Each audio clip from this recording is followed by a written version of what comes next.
जय हिंद साथियों, मैं हर्ष कुमार आपके अपने यूट्यूब चैनल हर्ष स्टडी IQGK में आपका स्वागत करता हूं।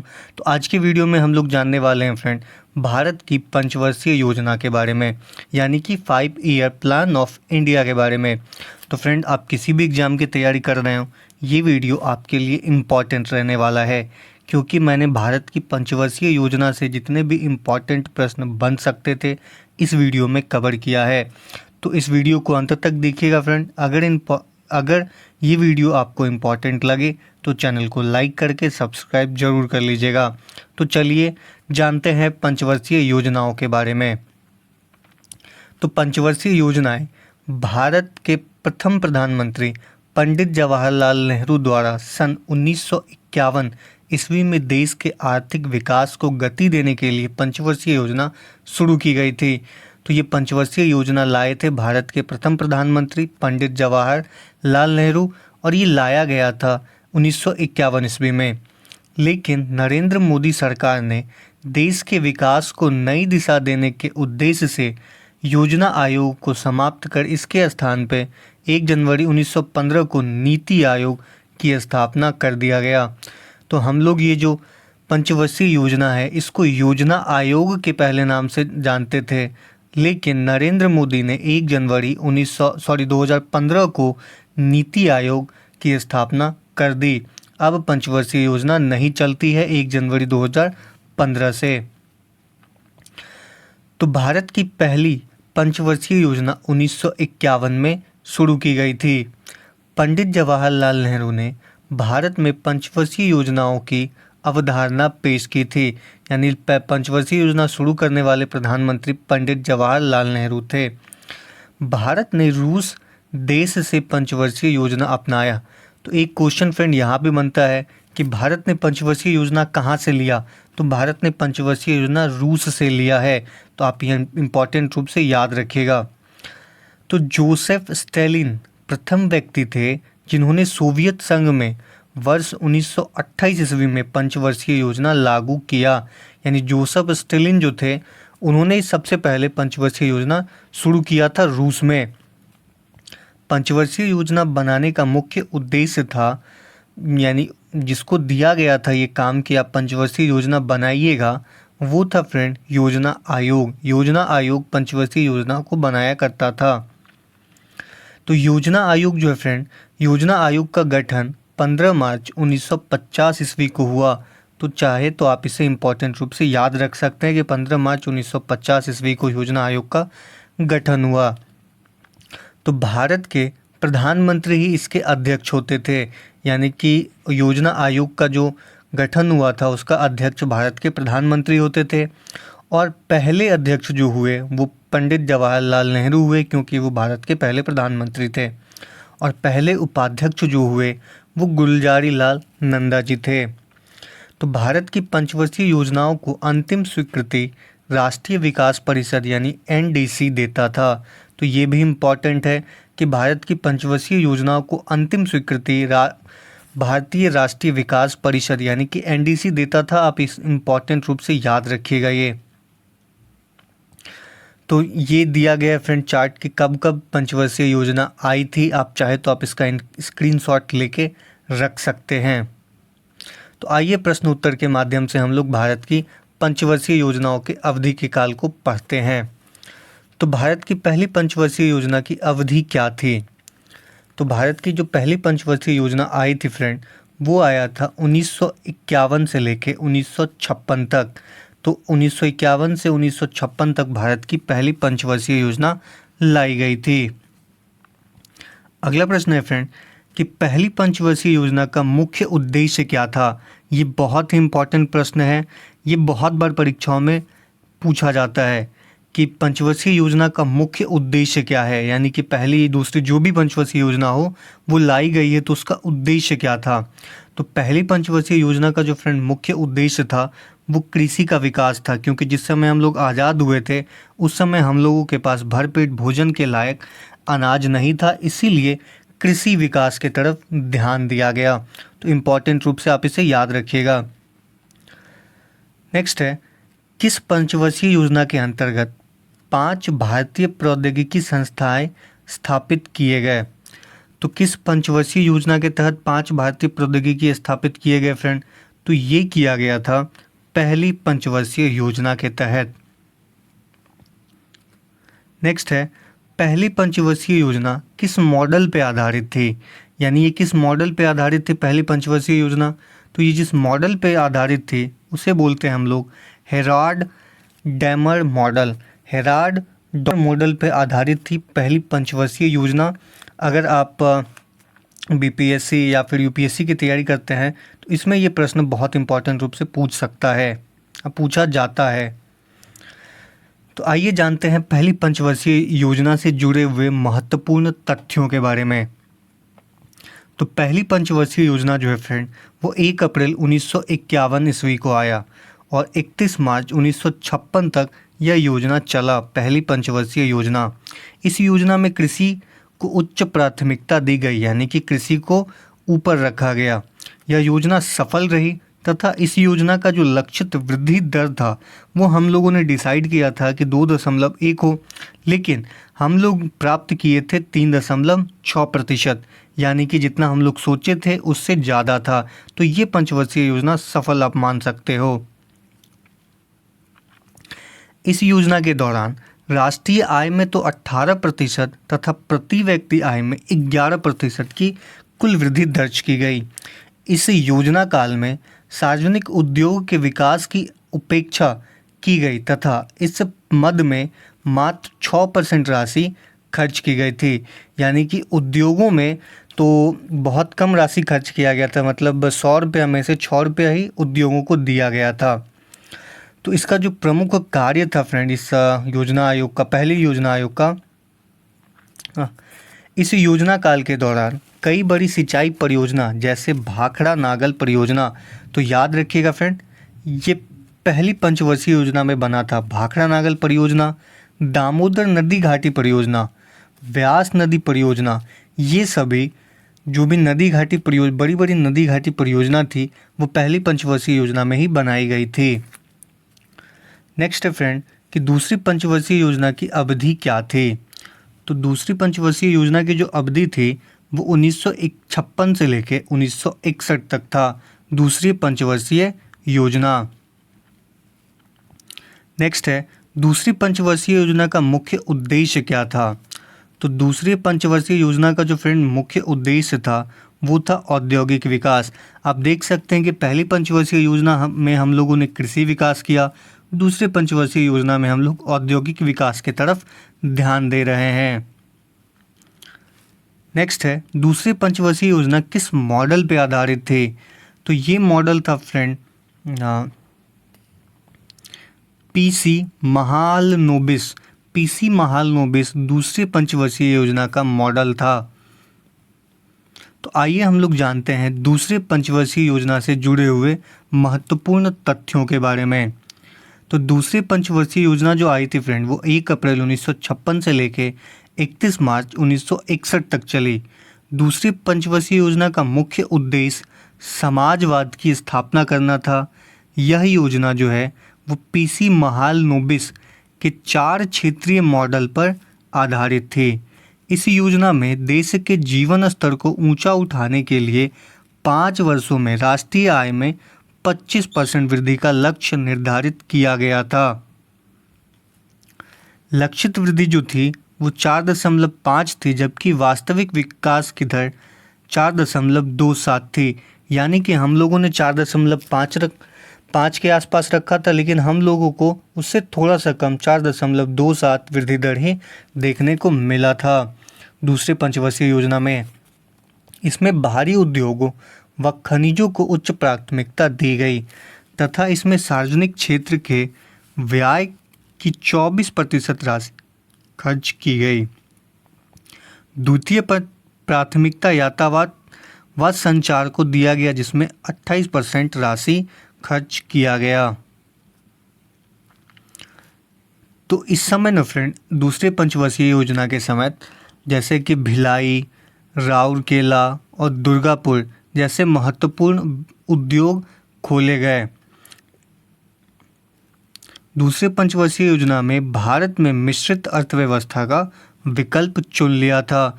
तो दूसरे पंचवर्षीय योजना में भारत ने उद्योगों पे ध्यान दिया, पहले पंचवर्षीय योजना पे भारत ने कृषि पे ध्यान दिया। इंपॉर्टेंट रूप से याद रखिएगा। नेक्स्ट है, तीसरी पंचवर्षीय योजना की अवधि क्या थी। तो फ्रेंड, ये तीसरी पंचवर्षीय योजना की जो अवधि थी वह थी 1961 से लेके 1966। ये तीसरी पंचवर्षीय योजना की अवधि थी। अगला प्रश्न है कि तीसरी पंचवर्षीय योजना का मुख्य उद्देश्य क्या था। तो तीसरी पंचवर्षीय योजना का जो मुख्य उद्देश्य था वो था आत्मनिर्भर कृषि एवं उद्योग का विकास। इसमें हम लोग कृषि और उद्योग दोनों को एक साथ बढ़ाने का प्रयास कर रहे थे। नेक्स्ट प्रश्न है कि किस पंचवर्षीय योजना के अंतर्गत सोवियत संघ के सहयोग से झारखंड में बोकारो आयरन इंडस्ट्री की स्थापना की गई। यानी कि सोवियत संघ, आज का रूस के सहयोग से फ्रेंड हम लोग बोकारो में आयरन एवं स्टील इंडस्ट्री की स्थापना किए थे। तो ये हम लोगों ने किया था फ्रेंड तीसरी पंचवर्षीय योजना में। तीसरी पंचवर्षीय योजना में हम लोग कृषि और उद्योग दोनों पे ध्यान दे रहे थे। नेक्स्ट है, किस पंचवर्षीय योजना के अंतर्गत हरित क्रांति शुरू हुई। तो ये मोस्ट इम्पॉर्टेंट है, आप इसे याद रखिएगा कि किस पंचवर्षीय योजना के तहत हरित क्रांति शुरू की गई। तो ये किया गया था फ्रेंड तीसरी पंचवर्षीय योजना के तहत हरित क्रांति शुरू की गई, क्योंकि ये 1966 तक चला। तो आपको पता है कि 62 में तो युद्ध हुआ था और 65 में नेहरू जी मर गए और उसके बाद आए थे लाल बहादुर शास्त्री जी, और जिन्होंने ये हरित क्रांति शुरू किया था और जय जवान जय किसान का नारा भी दिया था। तो उसी समय ये तीसरी पंचवर्षीय योजना चल रही थी। नेक्स्ट है, जमीनी स्तर अथवा ग्रास रूट लेवल पर लोकतंत्र के लिए पंचायत चुनाव की शुरुआत किस पंचवर्षीय योजना में शुरू की गई। यानी ये जो पंचायत चुनाव है वह किस पंचवर्षीय योजना में शुरू की गई फ्रेंड। तो ये भी इम्पॉर्टेंट है। तो ये शुरू किया गया था तीसरी पंचवर्षीय योजना में। नेक्स्ट है, किस पंचवर्षीय योजना को सबसे असफल माना जाता है। तो फ्रेंड, ये जो तीसरी पंचवर्षीय योजना है इसे सबसे असफल पंचवर्षीय योजना माना जाता है।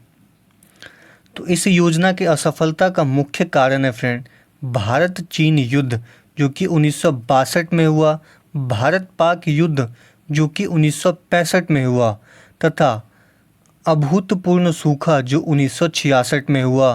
और इसी समय हरित क्रांति की शुरुआत भी हुई थी 1966 में ही। नेक्स्ट फ्रेंड, किस योजना की विफलता के बाद सरकार को योजना अवकाश यानी कि 1966 से लेकर 1967 तक, 1967 से लेकर 1968 और 1968 से लेकर 1969 की घोषणा करनी पड़ी। यानी कि सीधे सा बताएं 1966 से लेकर 69 तक की योजना अवकाश किस कारण से दिया गया, यानी किस योजना के तहत मिला था, कौन से पंचवर्षीय योजना में। तो ये मिला था फ्रेंड तीसरी पंचवर्षीय योजना में। आइए जानते हैं तीसरी पंचवर्षीय योजना के बारे में महत्वपूर्ण तथ्य। तो तीसरी पंचवर्षीय योजना जो है वह 1 अप्रैल 1961 से लेकर 31 मार्च 1966 तक चली।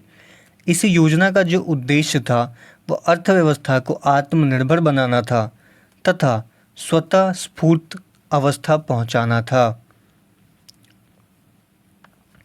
इस योजना का जो लक्ष्य था फ्रेंड वो 5.6% वृद्धि प्राप्त करना था, जो कि असफल रहा।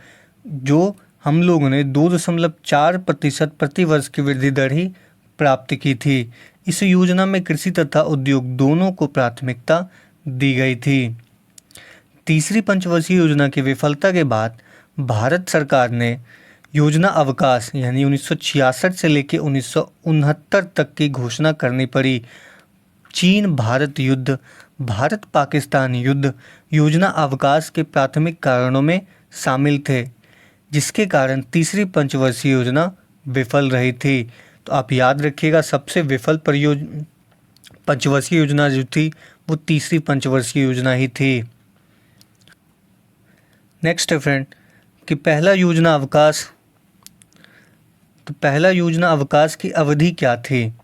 तो योजना अवकाश की जो अवधि थी फ्रेंड, वो मैंने अभी तुरंत बताया आपको कि 1966 से लेके 1969 तक योजना अवकाश थी। नेक्स्ट है तीसरी पंचवर्षीय योजना के विफल होने के बाद कितने वर्षों की अवधि के लिए पंचवर्षीय योजना चलाई गई। तो ये चलाया गया फ्रेंड 3 वर्षों के लिए। जब ये योजना अवकाश से चलाया गया, वो जो विफल रहा, उसके बाद 3 वर्षों के लिए पंचवर्षीय योजना को शुरू किया गया। तो योजना अवकाश से जुड़े हुए महत्वपूर्ण तथ्यों को जानते हैं। इस अवधि में फ्रेंड 3 वर्षीय योजना तैयार की गई। इस अवकाश अवधि में कृषि तथा समृद्ध क्षेत्र और उद्योग क्षेत्र को समान प्राथमिकता दी गई, यानी कि कृषि उद्योग को यानी कि बराबर माना गया।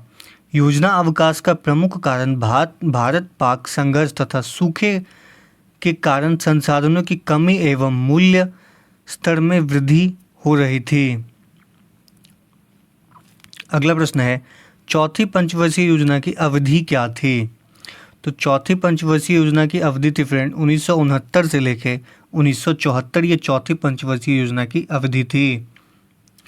नेक्स्ट है चौथी पंचवर्षीय योजना का मुख्य उद्देश्य क्या था। तो चौथी पंचवर्षीय योजना का जो मुख्य उद्देश्य था फ्रेंड, वो था स्थिरता के साथ आत्मनिर्भर एवं कृषि तथा सिंचाई पर महत्व देना, यानी कि कृषि और सिंचाई पर ध्यान देना। ये थे चौथी पंचवर्षीय योजना का मुख्य उद्देश्य। नेक्स्ट है किस पंचवर्षीय योजना में भारत की कृषि वृद्धि दर सर्वाधिक रही। तो इम्पॉर्टेंट रूप से याद रखिएगा कि किस पंचवर्षीय योजना में भारत की कृषि दर सर्वाधिक रही। तो वो रही फ्रेंड चौथी पंचवर्षीय योजना में। नेक्स्ट है किस पंचवर्षीय योजना में 14 बैंकों का राष्ट्रीयकरण हुआ।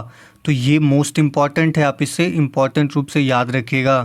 तो ये जो फ्रेंड चौथी पंचवर्षीय योजना है, इसमें 14 बैंकों का राष्ट्रीयकरण हुआ। अगला प्रश्न है कि किस पंचवर्षीय योजना में सूखा संभावित क्षेत्र कार्यक्रम शुरू किया गया।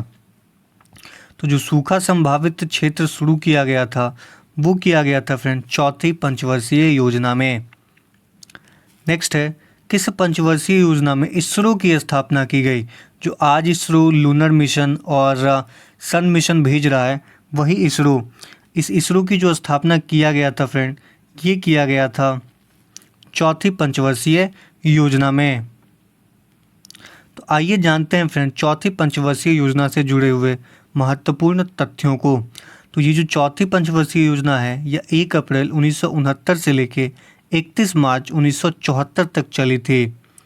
इसे प्रधानमंत्री इंदिरा गांधी के कार्यकाल के दौरान पेश किया गया था तथा इसके माध्यम से पिछली विफलताओं में सुधार करने का प्रयास किया गया। ये गडगिल फॉर्मूले के आधार पर स्थिरता के साथ विकास और आत्मनिर्भर की दिशा में प्रगति पे बहुत अधिक जोर दिया गया था। सरकार ने 14 प्रमुख भारतीय बैंकों का राष्ट्रीयकरण किया और हरित कृषि को बढ़ावा दिया। तो ये सभी हो रहा था चौथी पंचवर्षीय योजना में। इस योजना का जो लक्षित वृद्धि दर था वो 5.7 था, जबकि वास्तविक विकास दर जो थी वो 3.4 ही रही।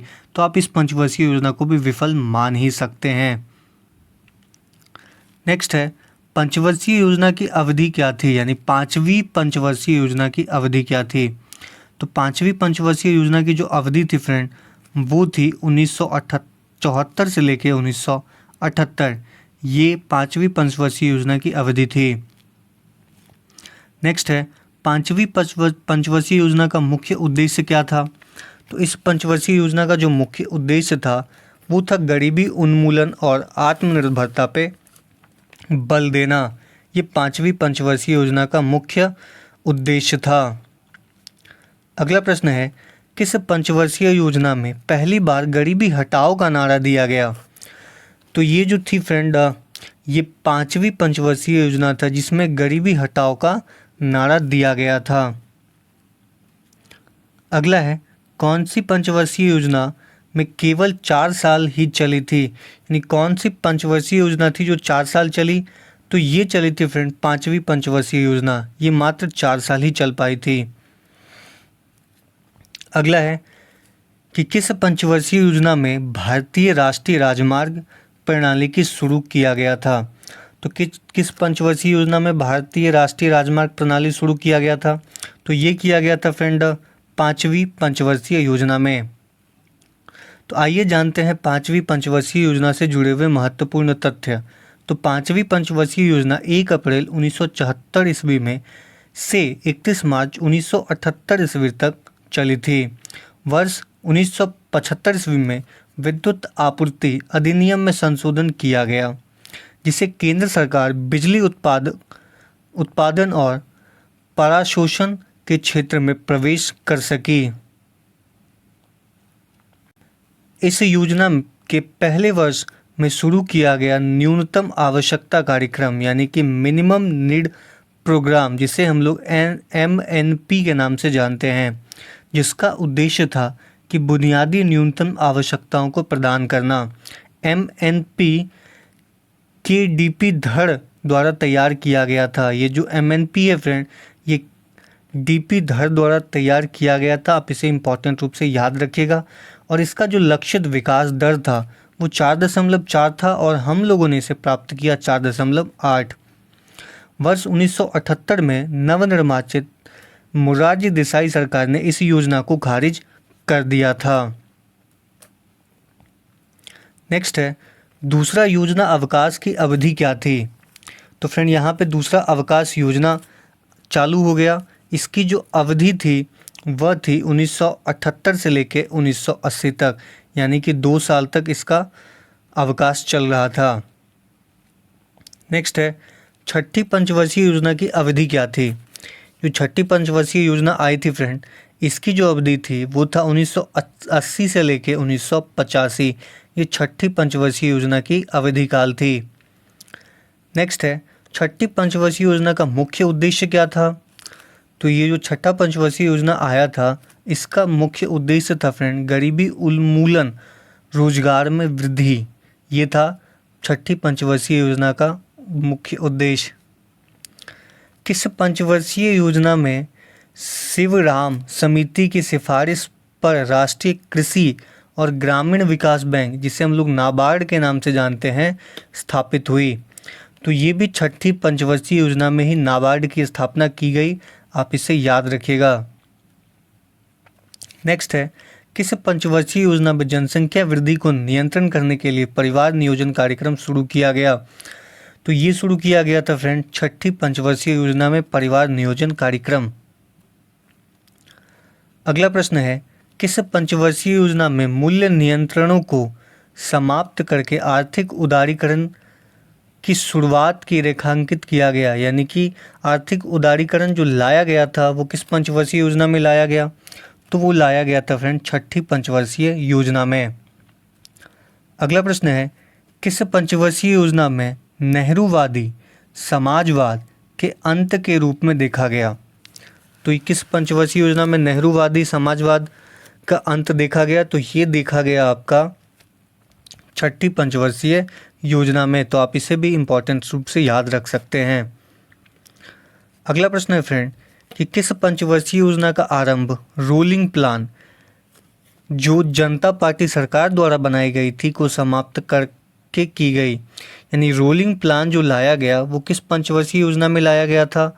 तो ये लाया गया था फ्रेंड छठी पंचवर्षीय योजना में, और ये लाया गया था 1978 से 83 के बीच में। नेक्स्ट है किस पंचवर्षीय योजना में समन्वित ग्रामीण विकास कार्यक्रम शुरू किया गया? तो समन्वित विकास ग्रामीण विकास कार्यक्रम जो शुरू किया गया ये किया गया था छठी पंचवर्षीय योजना में ही। तो छठी पंचवर्षीय योजना से महत्वपूर्ण तथ्य जान लेते हैं फ्रेंड। इसका जो विकास का लक्ष्य था वो 5.2% था, लेकिन वास्तविक लक्ष्य जो है वो हम लोगों को मिला 5.7, जिसका अर्थ यह रहा कि यह योजना भी, यह पंचवर्षीय योजना भी सफल रही। नेक्स्ट है कि 7वीं पंचवर्षीय योजना की अवधि क्या थी?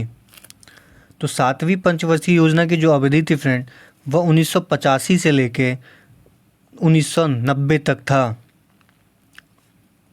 नेक्स्ट है कि सातवीं पंचवर्षीय योजना का मुख्य उद्देश्य क्या था।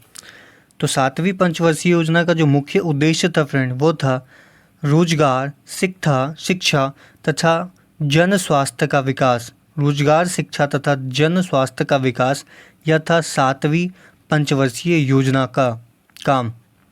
नेक्स्ट है कौन सी पंचवर्षीय योजना प्रधानमंत्री राजीव गांधी के कार्यकाल के दौरान प्रस्तुत की गई। तो राजीव गांधी के कार्यकाल के दौरान प्रस्तुत की गई पंचवर्षीय योजना जो थी फ्रेंड वह था सातवीं पंचवर्षीय योजना।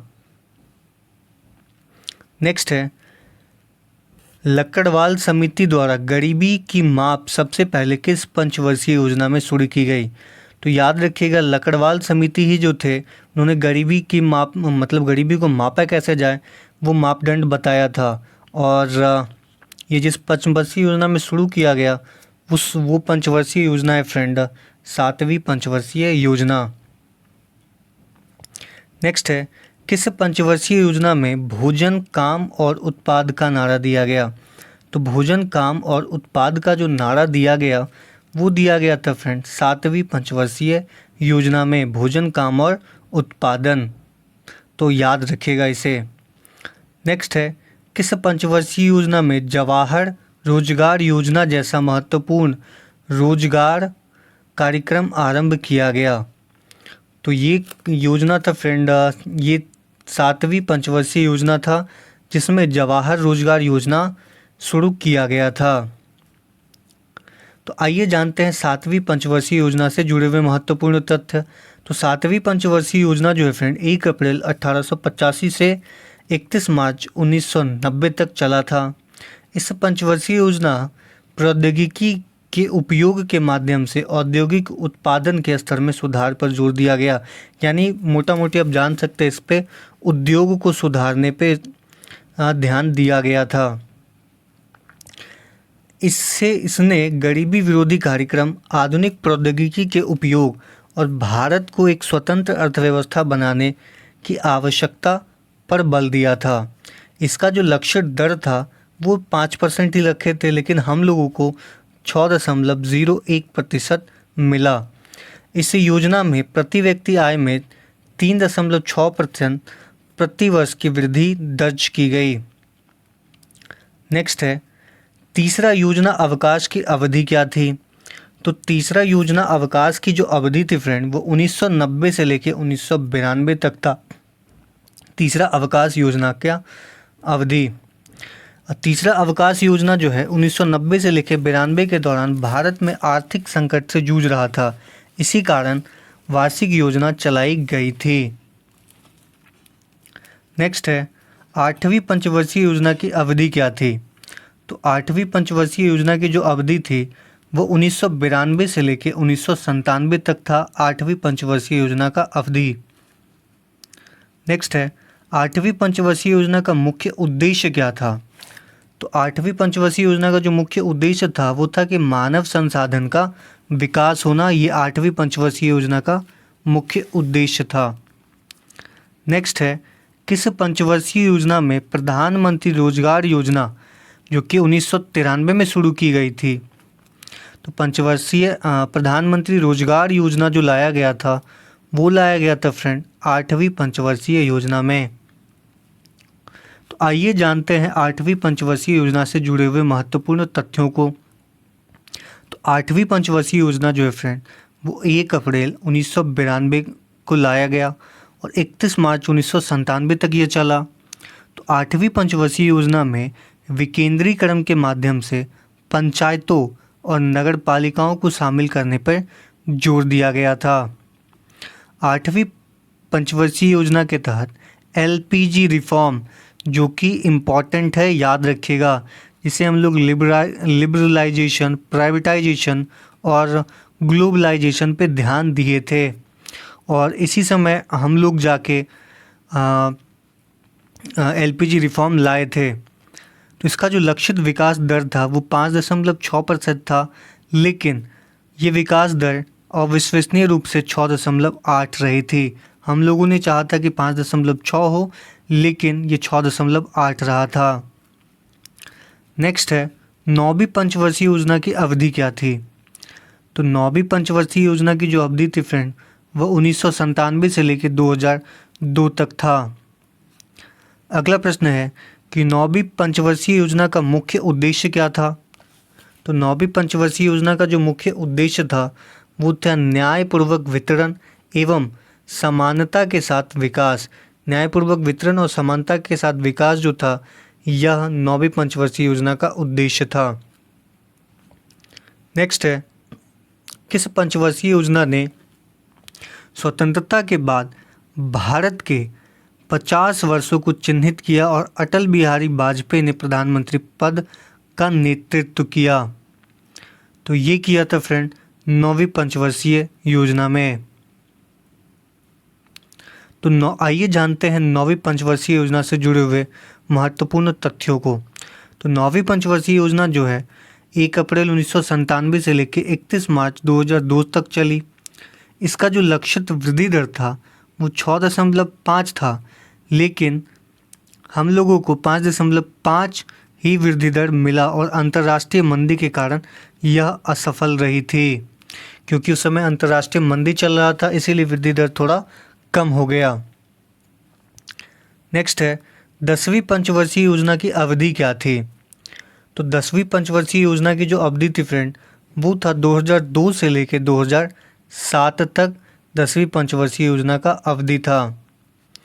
नेक्स्ट है, 10वीं पंचवर्षीय योजना का मुख्य उद्देश्य क्या था? इसका जो उद्देश्य था वो था गरीबी और बेरोजगारी को समाप्त करना एवं अगले 10 वर्षों में प्रति व्यक्ति आय को दोगुना करना। तो इसे इम्पॉर्टेंट रूप से याद रखिएगा कि 10वीं पंचवर्षीय योजना में क्या था, गरीबी और बेरोजगारी को समाप्त करना और 10 वर्षों में प्रति व्यक्ति आय को दोगुना कर देना। तो 10वीं पंचवर्षीय योजना से जुड़े हुए महत्वपूर्ण तथ्य जानते हैं फ्रेंड। तो 10वीं पंचवर्षीय योजना 1 अप्रैल 2002 से लेकर 31 मार्च 2007 तक चली थी। 10वीं पंचवर्षीय योजना में 8% जीडीपी विकास दर लक्ष्य रखा गया था। इसका जो उद्देश्य था वो गरीबी को 50% तक कम करना, यानी गरीबी को आधा कर देना था और 80 मिलियन लोगों के लिए रोजगार का सृजन करना था। इसके अलावा इसका उद्देश्य क्षेत्रीय असमानताओं को कम करना था। इसने वर्ष 2007 तक शिक्षा और मजदूरी दरों के क्षेत्र में लैंगिक अंतराल को कम करने पर भी जोर दिया था।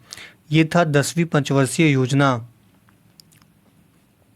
अगला है 11वीं पंचवर्षीय योजना की अवधि क्या थी? तो 11वीं पंचवर्षीय योजना की जो अवधि थी फ्रेंड, वो था 2007 से लेकर 2012 तक 11वीं पंचवर्षीय योजना की अवधि थी।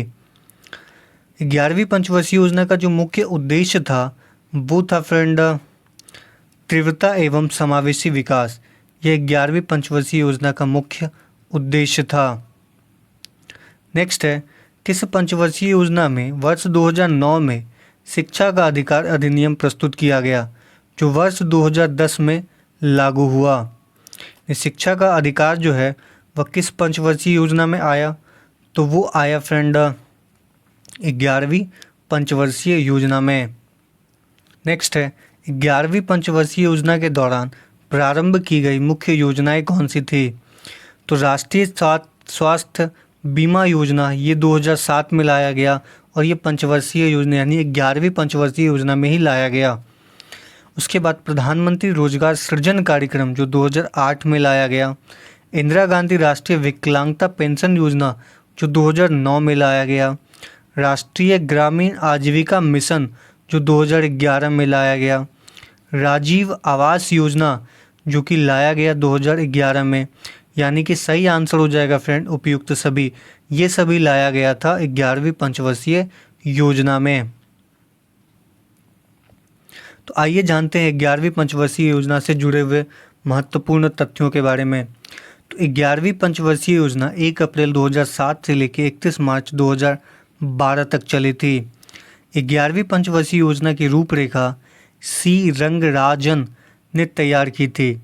इसमें वर्ष 2009 तक सभी को स्वच्छ पेयजल उपलब्ध करवाने पर बल दिया था। लक्षित विकास जो था इसका 9% और वास्तविक विकास जो रह गई थी वो 8% ही रह गया। यानी हम लोगों ने सोचा था कि 9 होगा लेकिन 8 ही हुआ। नेक्स्ट है 12वीं पंचवर्षीय योजना की अवधि क्या थी। तो 12वीं पंचवर्षीय योजना की जो अवधि थी फ्रेंड वो था 2012 से लेके 2017 तक। इसी बीच में इस पंचवर्षीय योजना को ख़त्म कर दिया गया था नरेंद्र मोदी द्वारा और इसे योजना आयोग बना दिया गया, नीति आयोग बना दिया गया था। तो 12वीं पंचवर्षीय योजना का मुख्य उद्देश्य क्या था।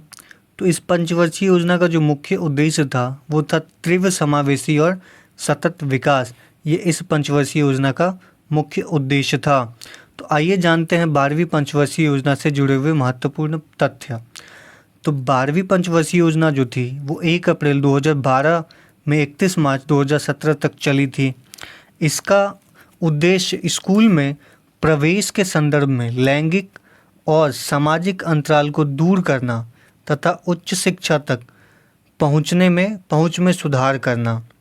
इसके अलावा हर साल 1 मिलियन हेक्टेयर तक हरित क्षेत्र को बढ़ाना और गैर कृषि क्षेत्र में नए अवसर सृजन करना भी इसके उद्देश्य में शामिल था।